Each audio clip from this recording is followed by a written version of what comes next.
Hello and welcome to another update video. Today we want to talk about uranium energy, UEC. I covered it a while ago on this channel. So let's talk about any updates that need to be done. Overall, the chart structure hasn't changed. I mentioned already in my previous update that this is quite a bullish chart, but that I'm uncertain if wave 2 already finished or if wave 2 is still unfolding. Looking at the bigger picture, what my view is that we have a larger 1-2 setup, which makes this entire chart extremely bullish.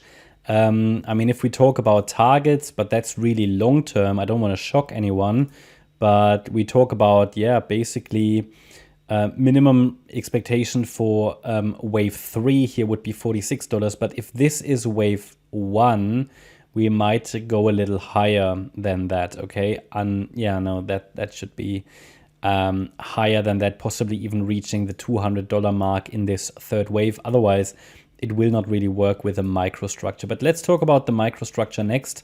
The long term is still way out anyway. Disregard the timeline, by the way, but these are sort of long-term projections. So I'm quite bullish on this chart here. But the question is, okay, do we get a decent pullback at some point or not? And now let's talk about the two scenarios. One short-term bullish, one short-term bearish. Let's start with this one where a deeper wave 2 is still, let's say, on the radar. But yeah, okay, let's talk about that first. So generally, let's assume a wave 1 finished here, okay? That's sort of how I see this. That wave 1 completed here roughly on the 18th of April, in that around that time. So April 22. And then typically a pullback zone for a wave 2 is sort of typically between the 38.2 retracement, which is at $2.17, and the 78.6. So we didn't even touch it here. So that's why I said, okay, quite likely that we get a deeper wave 2 at some point, but that pullback never showed actually. Okay, so never confirmed any kind of top in place. So the uptrend remains, it's still unfolding. So that allows us to say, okay, possibly, because the move down was a 3-wave move, this was just an A wave, overshooting B wave, C wave down. Possible, however, rather rare, these overshooting B waves in wave 2 corrections. However, if we see a pullback that is quite deep next and will break below that A wave low at 232, this is wave 2 still unfolding. But with that decisive break above the last high, I have to assume wave 2 already finished, which means we are already in the third of a third wave.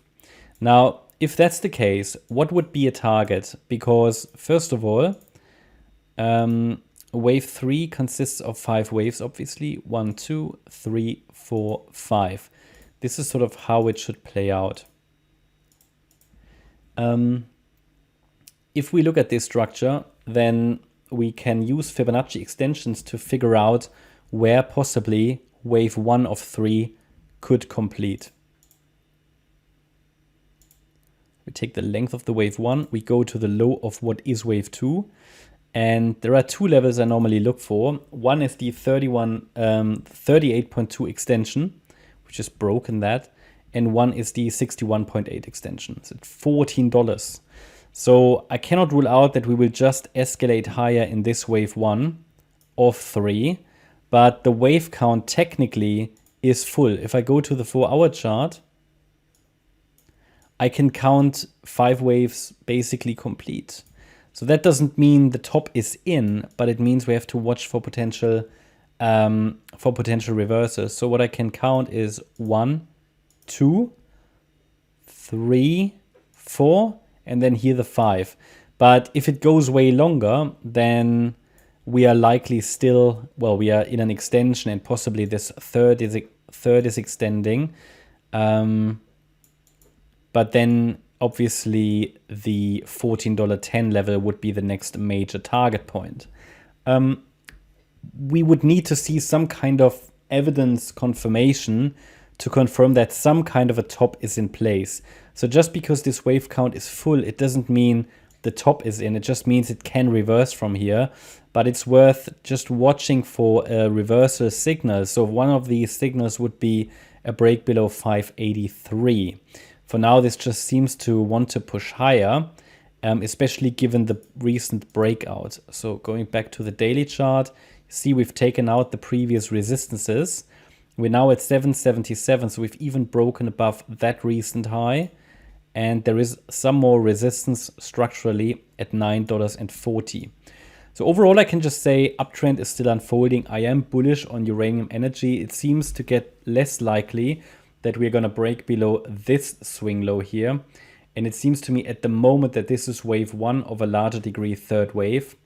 Generally, overall wave two support based on this, but it will change, okay, depending on how high we go.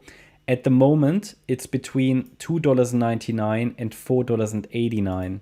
So this is not yet an active setup because we haven't even put a top in place. Only once we have top confirmation, we can lock this area and then say, okay, in any pullback, this is worth watching. Based on what I see right now, I mean, an overshooting B wave, to be honest, that I showed in the beginning is probably, it's rare in a wave two. It's rare in a wave two. So I'm considering this as my primary here. What would be the alternative if the 299 level fails? Then obviously it's short-term more bearish. Yeah, I mean, this is far away, right? It's far away. I have a hard time to see it come down to 299 even. But I could make the case for a different count that we say this was 1, this was 2, this was 3 instead of all of 1. This is 4, and this is 5. So these are 5 waves, okay? And then we get a wave. So basically, wave 1 is here, and wave 2 is then going to unfold. But I would really only consider that below 299. So for now, I think my view is as long as we're holding above this micro support level I gave you, around 580, 590, that it's not unrealistic to reach $14 because we broke already decisively above the $7 level. But please be aware, there is some more structural resistance, and that could be significant, around $9.30. That's my update about UEC Uranium Energy. Hope you liked the update. If you did, please hit the like button, leave a comment and subscribe. And if you are interested in daily updates about the S&P 500, as well as updates about stocks, then check out our stocks and S&P 500 service. You'll find the link in the description. Thanks a lot for watching. Bye-bye.